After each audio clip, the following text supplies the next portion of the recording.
You will hear a telephone conversation between the organizer of a short story competition and someone who wishes to take part in the competition. First, you have some time to look at questions 1 to 6.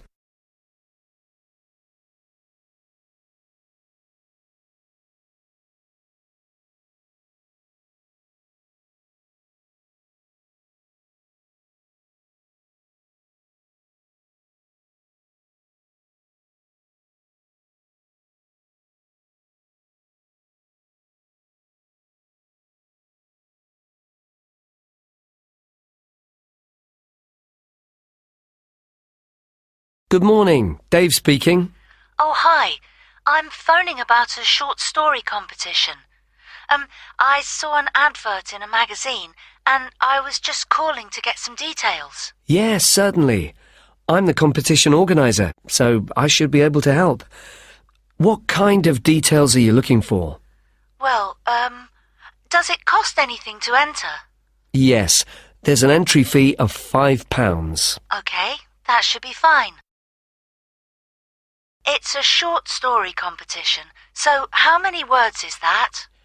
Well, we want to give people a reasonable amount of freedom, but the guidelines are around 3,000 words. Oh, that sounds quite a lot. Well, it's not as much as it used to be. We did have a limit of 5,000 words, but some people thought that was too many. So this year we've reduced it. Right.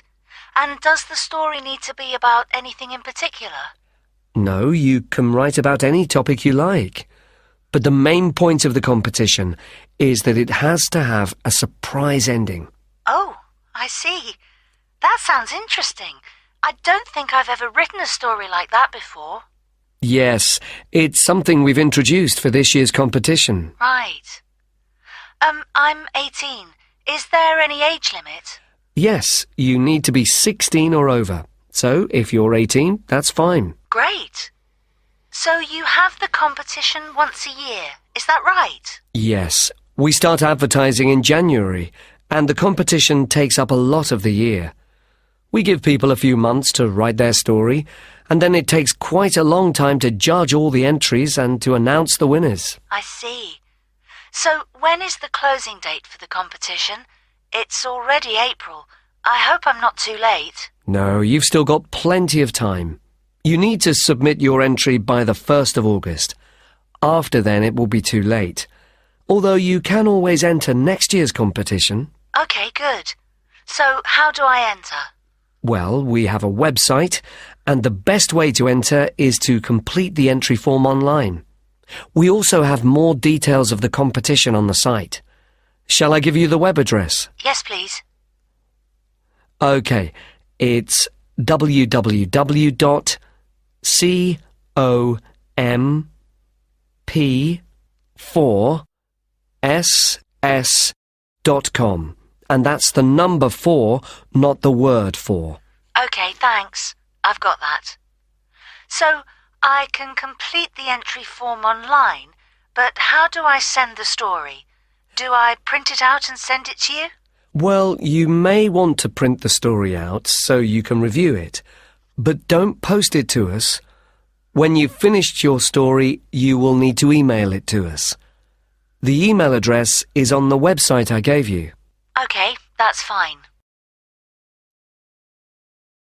Before you hear the rest of the conversation, you will have some time to look at the questions 7 to 10.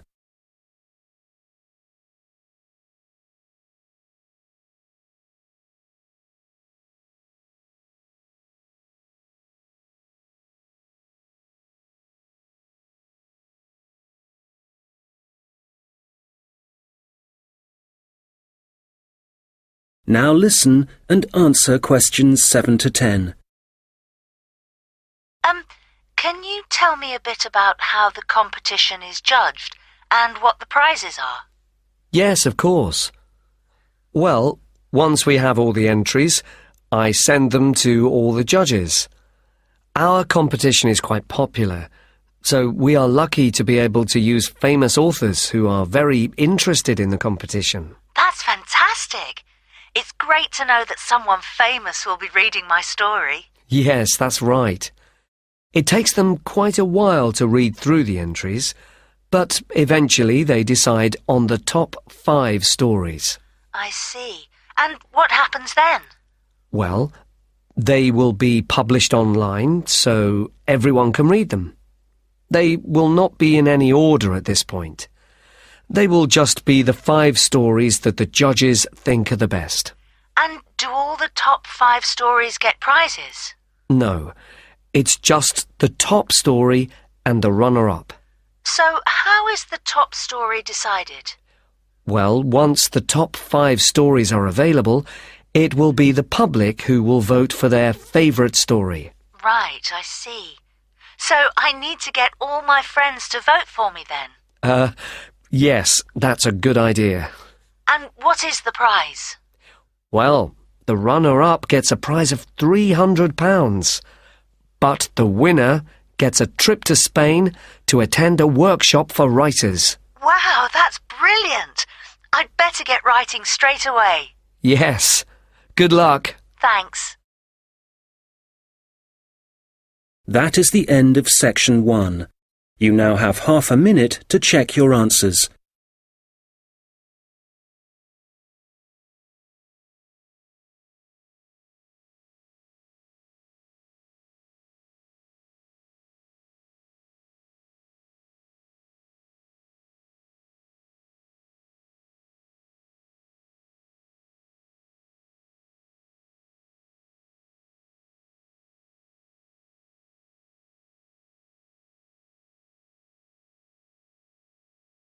Now turn to section 2.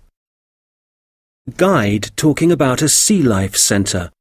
First, you have some time to look at questions 11 to 17.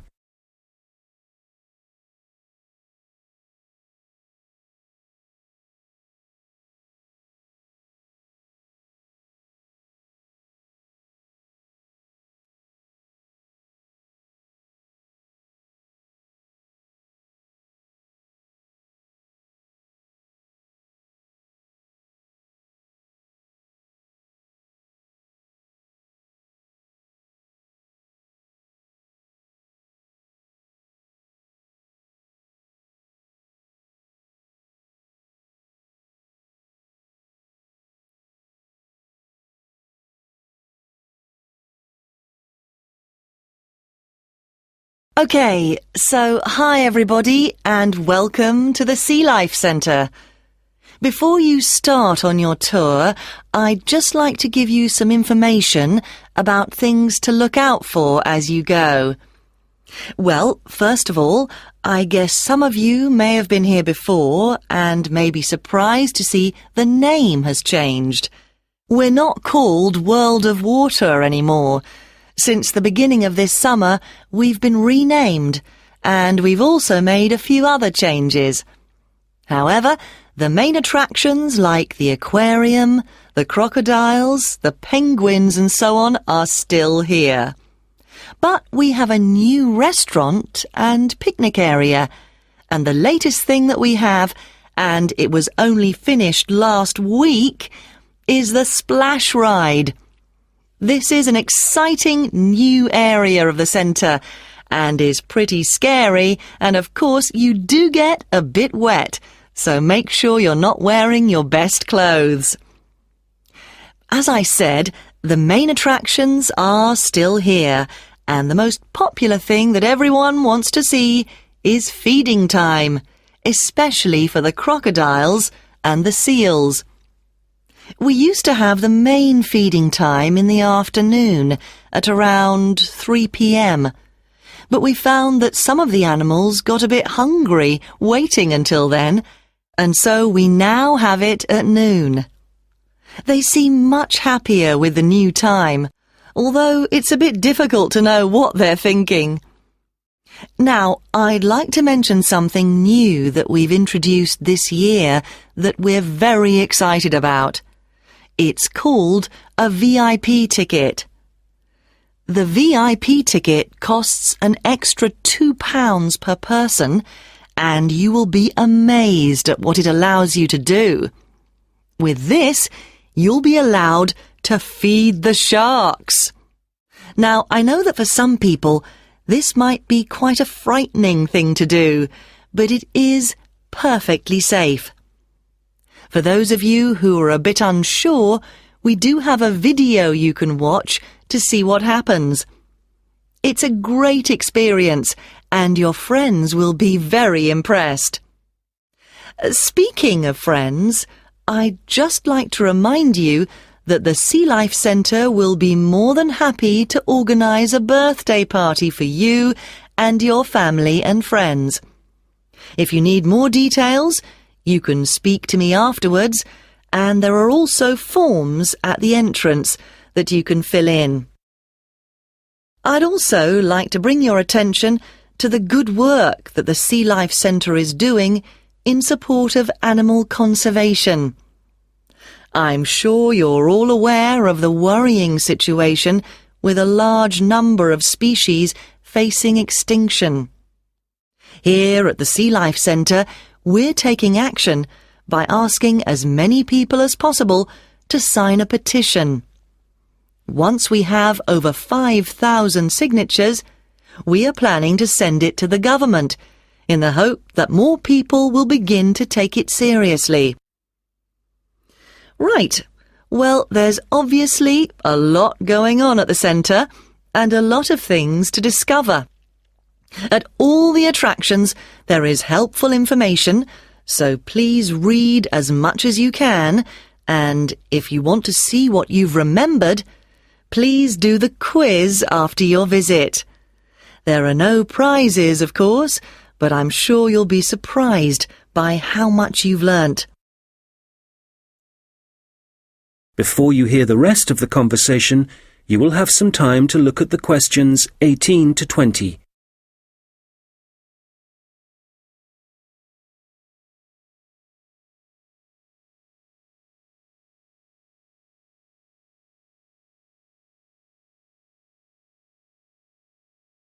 Now listen and answer questions 18 to 20.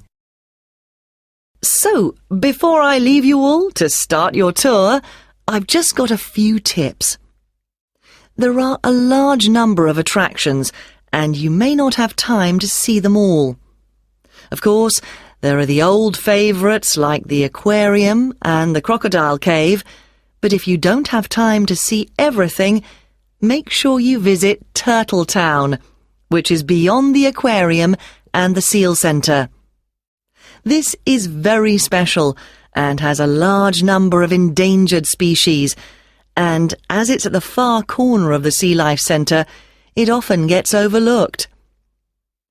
I also have to apologise for the Penguin Park. This has needed some urgent work to be done, and so will not be open for the next week.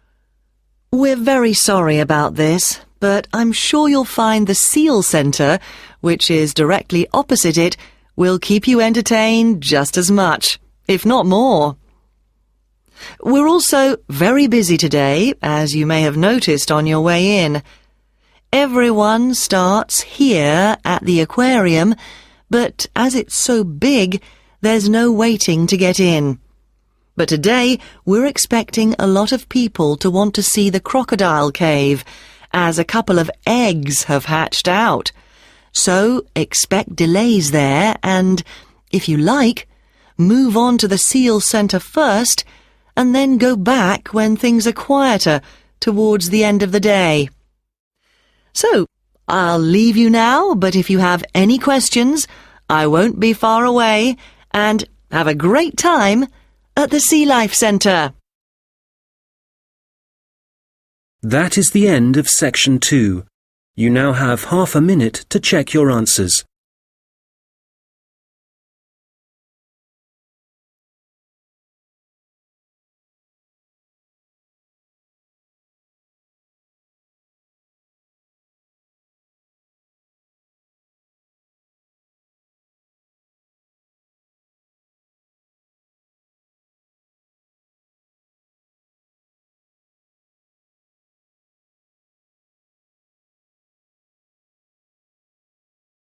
Now turn to section 3. We'll hear two students talking about their university studies. First, you have some time to look at questions 21 to 26.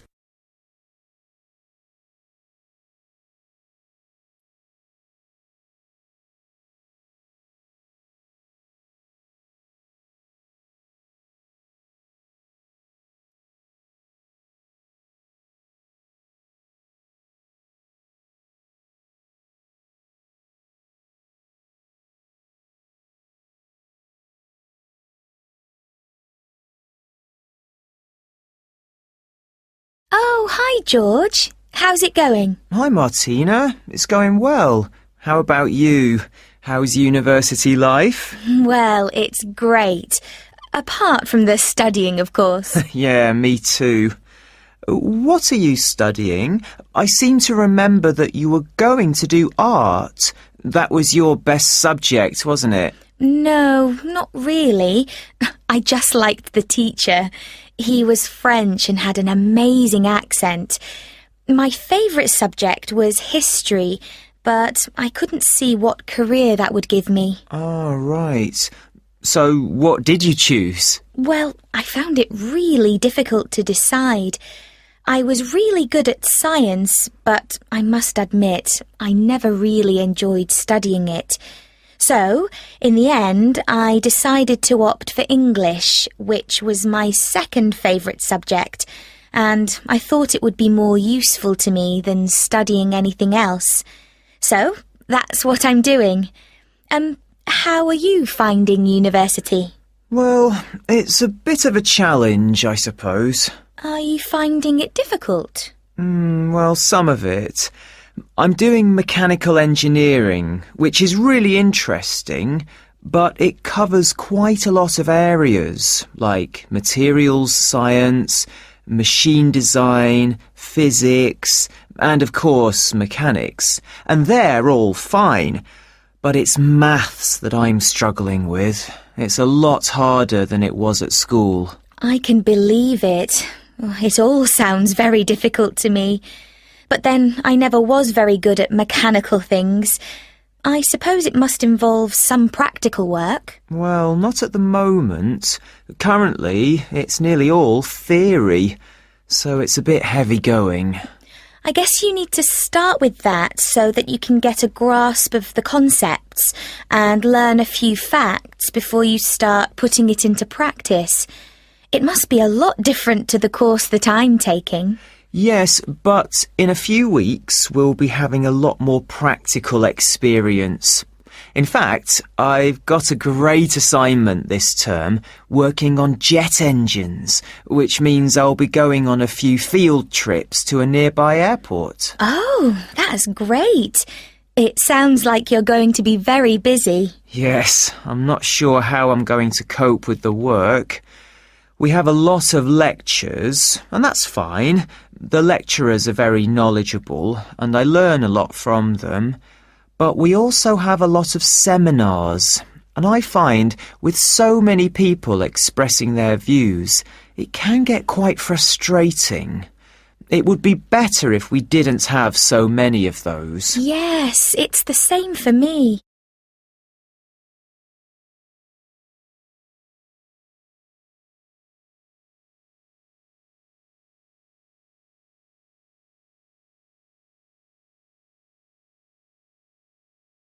Now listen and answer questions 27 to 30.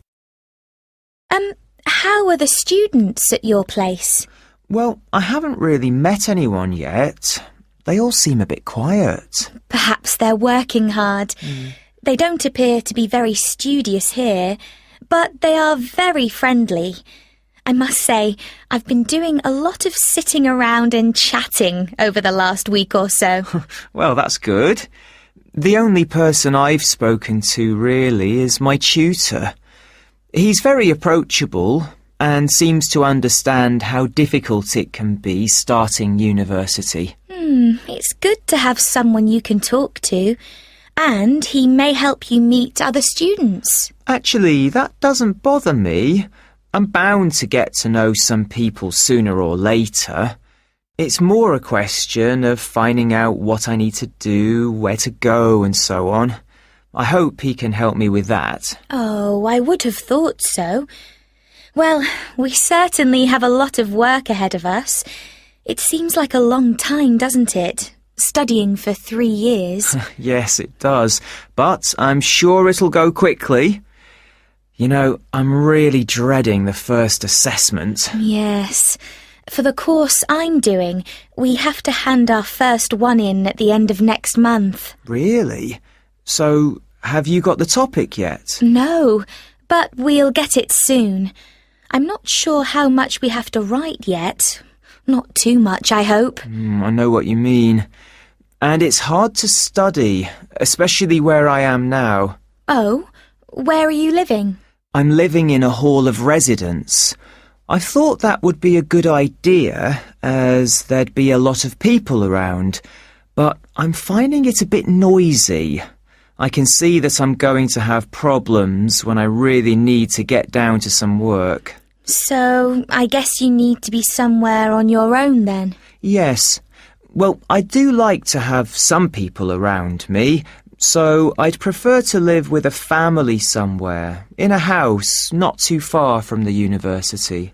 Well, good luck with that. Yes, thanks. And good luck to you as well. Oh, I have to dash now. I've another lecture in 10 minutes. Bye for now. Bye. That is the end of section 3. You now have half a minute to check your answers.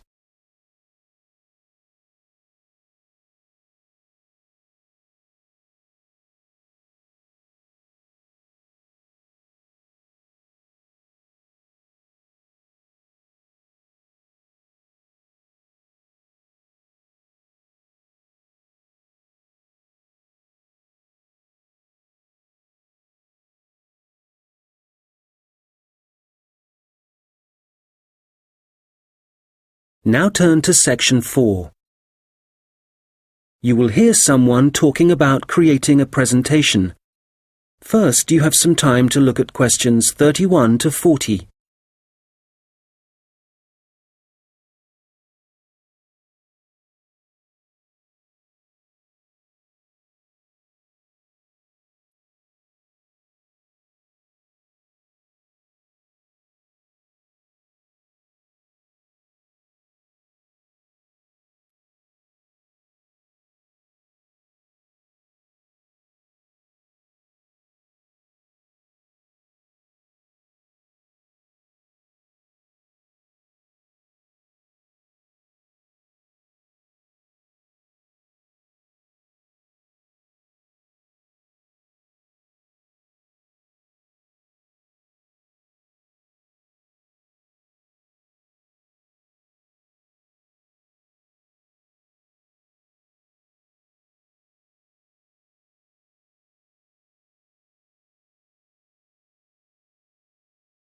Now listen carefully and answer questions 31 to 40.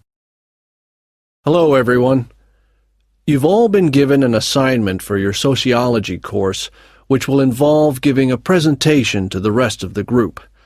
And so today, I'm going to be giving you a few tips on how to prepare your presentations. This should help you with your current assignment, but a lot of the principles I'll be putting across will be general principles which will, of course, help you with all your future presentations. So, first of all, the most important thing to consider is your audience, and in this instance, your audience are the other students in your group. There are 3 points to bear in mind. Firstly, you need to ask yourself what they need to know. Secondly, it's useful to consider whether they'll be supportive or not.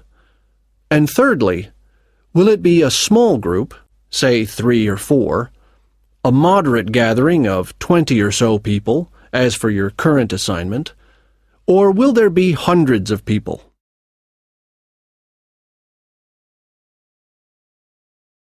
Having said all that, what I'm about to tell you will apply equally to any audience. So, how do you structure your presentation? Right at the beginning, you should tell them something that forces them to pay attention. This could be something surprising or even shocking, but it needs to be relevant. After that, you need a list of items or topics showing them what you'll be covering, rather like an agenda. And then the main part of the presentation will follow. This main part will be the detailed information you'll be presenting, and could include facts, statistics, personal experiences, etc. After this, you should summarize what you've presented and close with what I call next steps. For this assignment, you could simply point the group to other sociology reference material. In other cases, you may want to suggest some actions that people can take. Now, what about the design of the slides for your laptop? Well, the important thing here is to be consistent. You need to have the same type of font and use the same color and size for the same elements. For example, all headers need to look the same. All bullet points need to be presented in the same way. And don't just stick to words. Bring the presentation to life by adding graphics. These could be in several forms, such as pictures, flowcharts, diagrams, histograms, and so on. And so let's move on now to presenting. You have your presentation prepared, and you're ready to start. Well, it's important to give a good impression from the start. So take 3 deep breaths, look at the audience, no matter how frightening they may be, and be enthusiastic and energetic. As you go through the presentation, remember to provide some variety in the way you speak. So, for example, you can talk fairly rapidly for information that may be familiar, but then slow down for more unfamiliar sections. And change your tone as you speak. Don't keep it at the same level all the way through. As I mentioned, look at your audience. A good tip is to pick people out and look at them for around 5 seconds. Not looking at the audience gives the impression that you're either not interested in them or terrified of them. Looking too long at one particular person may make them feel rather uncomfortable. There may be points in your presentation that you want your audience to really absorb, and in order to make important points stand out, you may consider adding silence right after these. It will give people time to reflect on what you've just said. Also, you may be presenting complicated ideas or technical details, but try to keep everything as simple as possible. Use simple words and as few as possible. And be clear. If you say something like, "This appears to be," it implies uncertainty.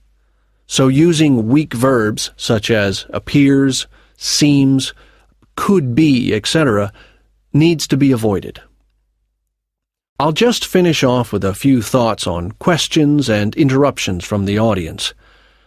You may choose to invite questions from the audience as you go, or ask them to wait until the end.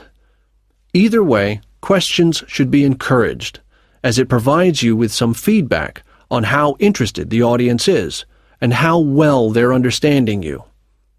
When a question is asked, you need to provide an answer that is as accurate as possible. So, initially, my tip is to repeat it. This will ensure you have heard it correctly and will give you a few seconds to gather your thoughts. Interruptions, on the other hand, can be unwelcome, and you may get them for a variety of reasons. It's likely, however, that there's something in your presentation that's unclear or confusing. So my advice is to reduce problems by reading through your presentation beforehand and predicting potential points which could cause interruptions. You may then want to change that part of your presentation, or at least you'll be prepared if someone does interrupt you. Now, do you have any questions?